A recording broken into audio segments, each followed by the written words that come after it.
Eza kaka makanisi tozo kabola.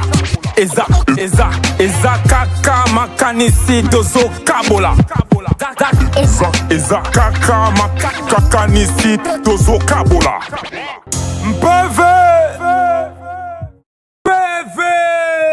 PV hip-hop. PV hip-hop, yango miso bosepela kola na deuxième partie nango yango yo. To kota nango skona artiste BMS, to beta ni ba vraiment solo mouvement hip-hop. Hein? To tuna ya kimi koto pona ni pako makoto. Abete la biso ba solo wana et koma ki ndenge ni pa kima. To yeba on kaka ensemble quoi voilà. To en clip yo, nzembo ne mo beta wana ya moindo. Nzembo mo bien. To la nango surtout l'andiango, to zonga, to betani ba vraiment solo na biso ya mouvement hip hop. Mpeve. La musique, si c'est pas pour défendre vos causes, au style Mokondi, au style Mokondi, au style Mokondi. Moindo Teleman, Futuka, Tango Zako Piende, Ozande, Kolala, Teleman, Futuka, Moindo Teleman. Telema, una, mbona tina na yoi, moino telema, una, mbona boka na yo, moino telema, una, mbona tina na yo, moino telema, una, mbona boka na yo.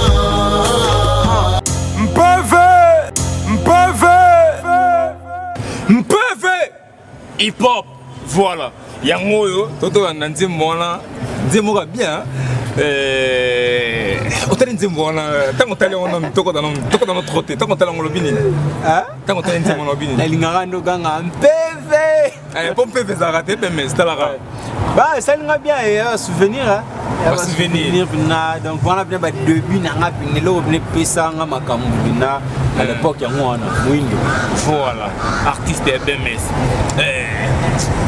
Moi partant les anga raté. Bete na biso kaka moi ya mukuse kaka. Début na ma solo ya hip hop. Na début na nga ma solo na hip hop na musique tout en général. Zaki nango le mon but na ndo linga za trop mutabandongolo et tout tu vois. OK. Ils ont des serre nanga, ils ont na mutabara mais rap français ils ont rap américain et tout. Je me rappelle à l'époque première nzembo na nga na vezara Basta Rams na Maria Carré à l'époque ndako. Parce que ndako bet un peu trop donc banda soulé biso mais après tu t'es habitué maintenant avec ça tu vois. Après yo mot pour mot Lukasiko wando kota musique ngo yeba musique ngo za ndenge nini boye mais base na ngapina kata masolo bina rap zara que j'avais tellement de choses que je vivais en fait dans la famille, dans la société et tout. Na kola muto bonanda ko mambolo bate parce que kolobananga ne c'est la musique. OK. Donc c'est que je n'arrive pas à te parler comme ça, je pense que je peux le écrire. Et comment on ne pas loin mando sala te pas loin manda so beba neka boye en tout cas wana nzembo ngasko za ki bon on a vivre ta parler dans ta société et tout na za mbombe trop timide na ko lo bate ndé na ndaso ko mango komi ba nzembo et tout tu vois blo mon ba bon voilà tokoto moi tuke muke na esprit de l'art il faut un esprit de l'art. Ouais, l'esprit de l'art, c'est deuxième groupe non. Voilà.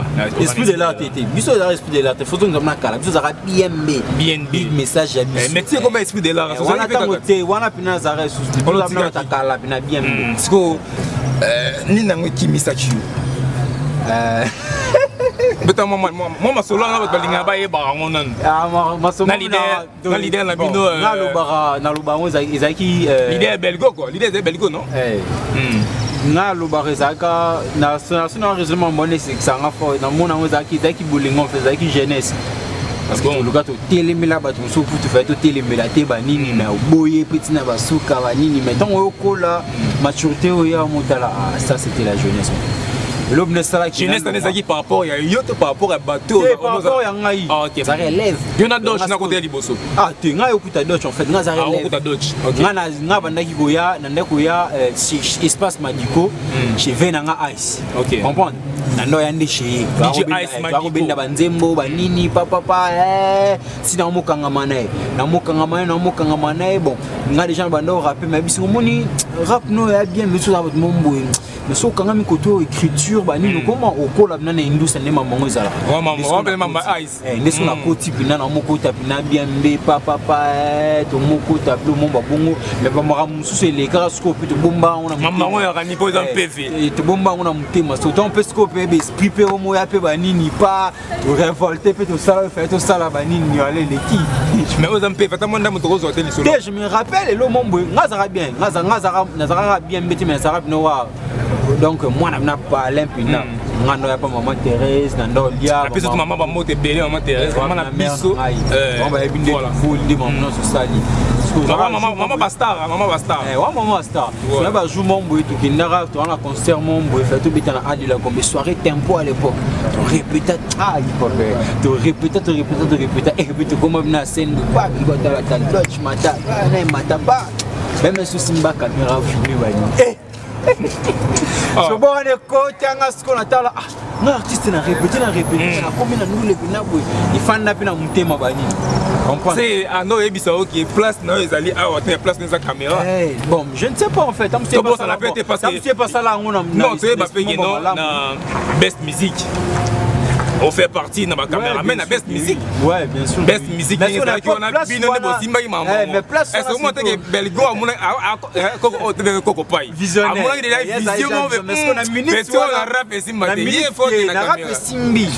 po ebi que nga sala kombo na bakino na parmi déclic ai bien parmi baba artiste mais belé déclic parmi baba rappeur à l'époque au ba beta ba concert to ba na kitor to ra tam sous 3 au ba signer ba beta bunga mo na ndo banga mena kota na salle de plein à moi kangai tu vois donc là au moins déjà ça là on jamais à l'époque on a ça qui un peu trop qui immature en fait j'avais pris ça mal directement je me rappelle à l'époque je m'étais détaché aussi des salariés qui n'a s'est retiré dans mon normalement ça n'a ça tout créé comme na biso bekin na betin zemba liboso Kinshasa lelo papa et tambo na na baba umbo banini donc on a pe bato bazaki on a pe ba bebani susu na base kuna bani ba se retirer pas to tombo ramba moro na ba rajou susu na débat na fait na ice for abetanga la bi ayo betanga te bani abetanga de bebana mabe mais abetanga déjà ka abetanga mbata ko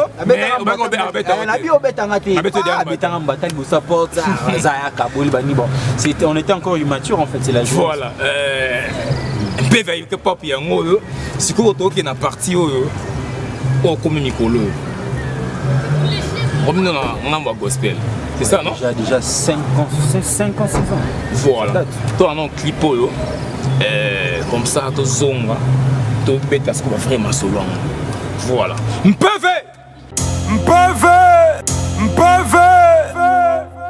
Vivre dans le monde sans le savoir, staff dead au sky. J'étais manipulé sans le savoir. Le mal me détruisait pour me causer du tort. Mais dans l'amour de Dieu, il y a eu un fils qui est venu sur terre pour me donner la vie éternelle. Sans Jésus-Christ, je crois que je serais dead moi. Dans le fossé d'où j'ai toqué, non pourrait me sortir moi. Je t'ai courbé, l'amour des hommes pourrait jamais m'atteindre. Dans le fossé, aucun homme pourrait me sortir et dans la merde. Mais dans le Père, il y a un fils unique. Venu sur terre, mourant Golgotha pour la vie éternelle. L'amour ne pas sur terre, mon frère, ça vient du ciel. L'amour ne pas sur terre, mon frère, ça vient du ciel. Ton amour est unique.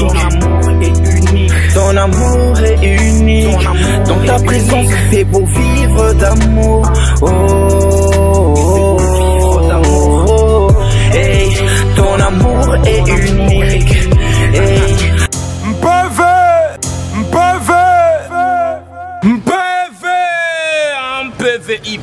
PV hip-hop yango ndenge dijembeli le fond molobara et bokastai ba non on a fait ça vraiment bien voilà donc non kaka boye na pesa mbote honorable Jean-Jacques Mamba na papa ebeli na BRTV Africa pourquoi pas na ya Moro Njambe na CCTV na CCTV ba salam na yo Christian Banzolo voilà Tolandi Nzembo wana amour unique.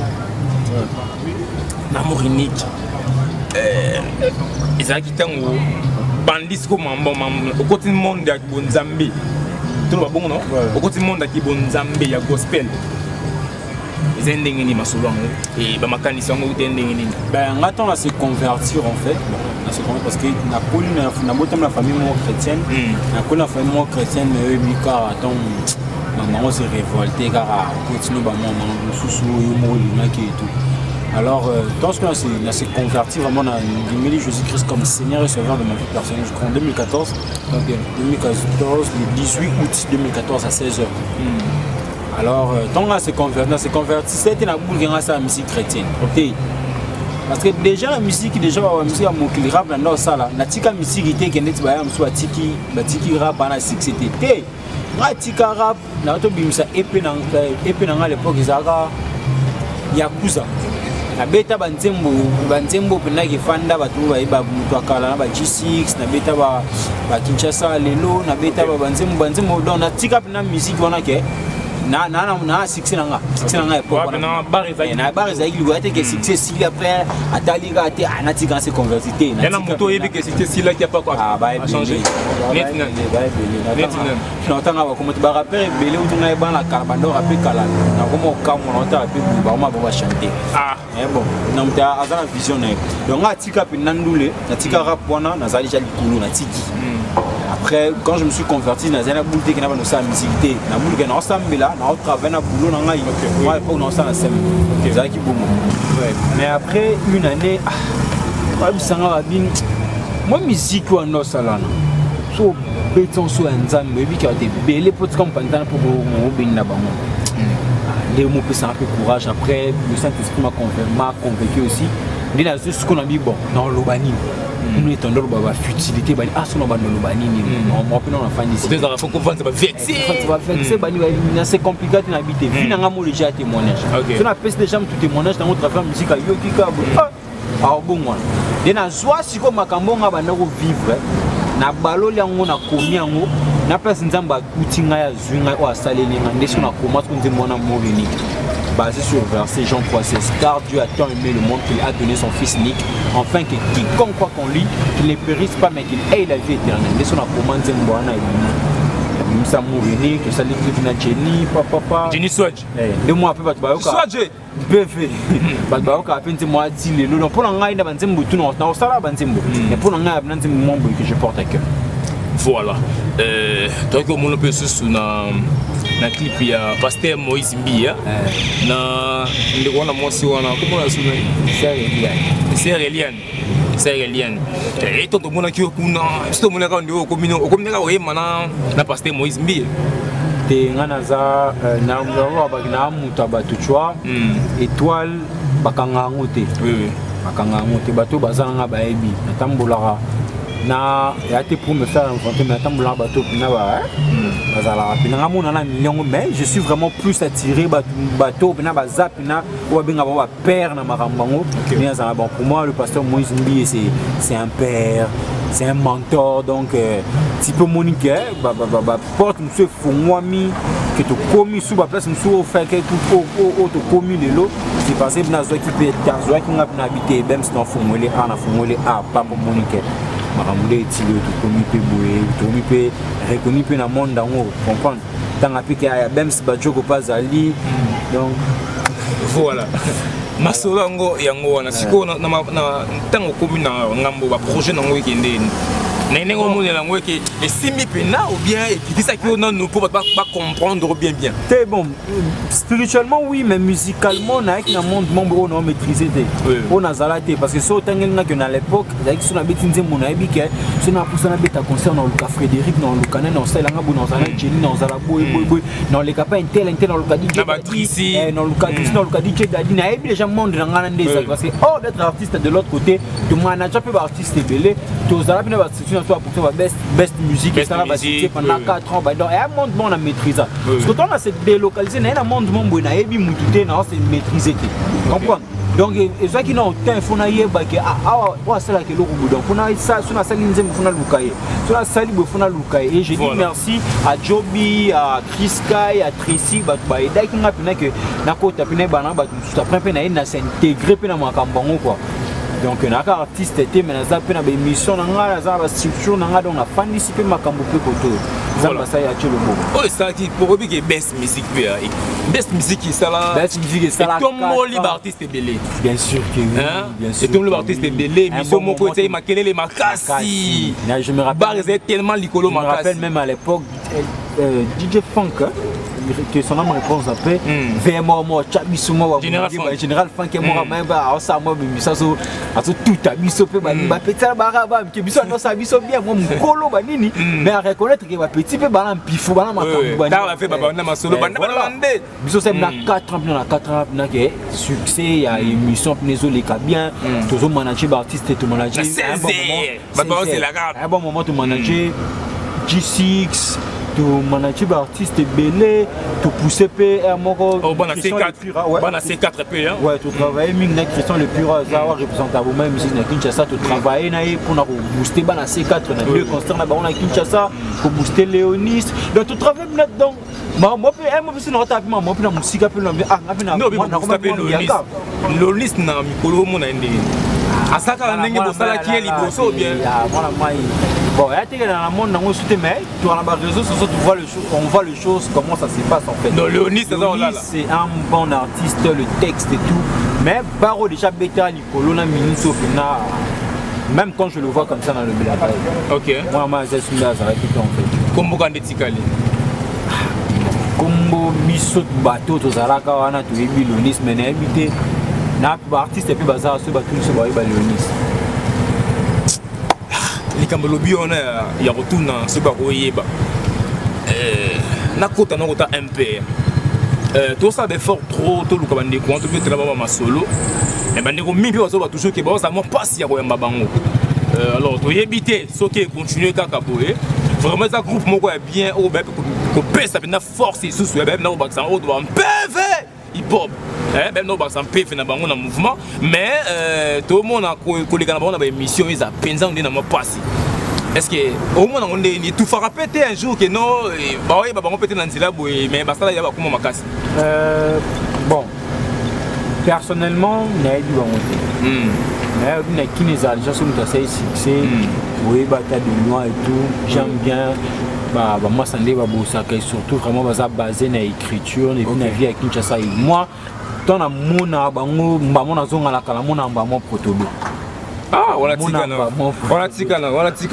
donc voilà alors moi je me dis ça veut tikana pour la bitikana moi je me dis les artistes doivent s'attacher avec la presse voilà tu vois il faut s'attacher à la presse sans presse musique oto et lo yozo sala eko kende te po bango ndem to abeto na TV yem to sala ou yem to partager yem to sala makambo wana boye tu vois artiste faut kangama toujours na presse faut kangama toujours na presse moi ce que je respecte j'aime beaucoup c'est que Christian Le Pur a fait Christian Le Pur a biso ton émission dans la best musique mais sera aye ana posa ka bi ndena bo samedi faut Léonis Saleka papa avant qu'on a de lundi si beaucoup massamina chaque jour vous allez dans les pires chaque jour bon sur la rallye à bien amoureux ah comme ça vient au bateau pour épiquer les lois sur la table tu vois que ça t'es artiste en les camarades qui s'en monnaie pour soutenir tu vois mais les lois et comme ça on a tout ming artiste hip hop comment va star mon maman JB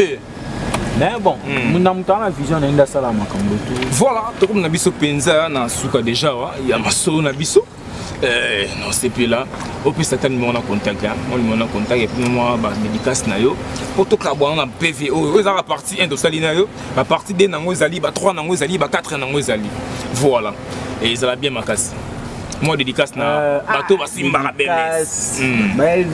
mais belé tout plus qu'en beauté maintenant sur ba soutenir ce qu'on fait et tout parce qu'il y a d'autres personnes qui me soutenaient déjà depuis que j'étais de l'autre côté titulé Bazaka Ose Patricie Jenny Likia Fortis Konzi Ose Jonathan Mongoto on a tout bien bateau bien tout Zala qui kuna toye koto Bazaka Kabacha Maboko donc c'est plus qu'une famille en fait. Voilà. Na pe na pesi mbote na kulutu na Orange Olinga lokolo lopaka parti Feikim hein maître Matsum hein Matsum Nzamba Bagato BC Connection Roam Record hein kulungongo na kata kilongo ya mingongo hein na sependi fort hein na t-shirt o pesinga o Roam Record na kolate yango penza na elengi makasi mpeve hip hop yango ekomi na suka botika la malamu Risel Bokobo hein yanga bandeko ya sekisanga na sekisa yo ba losako na bino voilà na pesa ba joyeux anniversaire na ngai hein na masa na ngai Bamba hein Bamba Fire ndeko na ngai master na ngai bambotama elamu na yo voilà mpv hip hop yango to komi na suka hingeta mobi elengi mo ya na hip hop ezarake bolingo mo za na hip hop dans le sens où que obi ka so za kina ba musicien tipune ke molili lumière ezate to tourner te mais na senti pena ke mpv